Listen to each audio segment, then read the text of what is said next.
karon na panahon daghan kayo nag-vlog nga wa ka survive. Wa naka-survive sila. Lisod kayo magbuhat og karon na panahon, lisod magbuhat og mga video nga mga content. Daghay content creator nga vlogger nga nangundang tungod sa wala sila ka-survive. Dili lalim magbuhat og content. Mga kapayat no, sabton ta mo lisod gid magbuhat og content creator.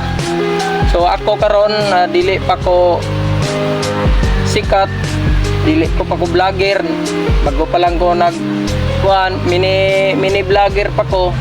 So kamo diha ang mga baguhan, ang mga bago naga-vlog diha, padayon lang saman sa atong makaya, padayon lang pag buhat og content para makasurvive ta, sabay-sabay ta mag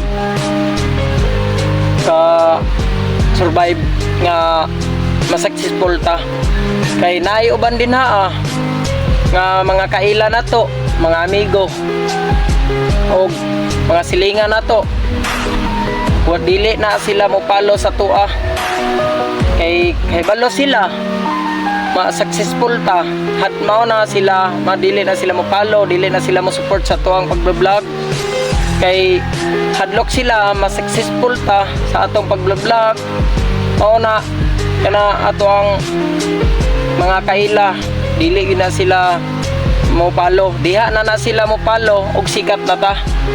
Mao ginang kita mga bag-o naga content creator, naga vlog no, padayon lang ta mga kapayat, survive lagi na nato ripon nga ma-successful ta.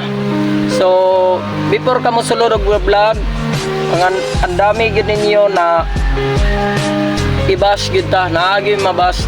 Ang number 1 mag-bash gid sa ato, kundi ato rang pamilya ang maguna og mangbas sa imuha.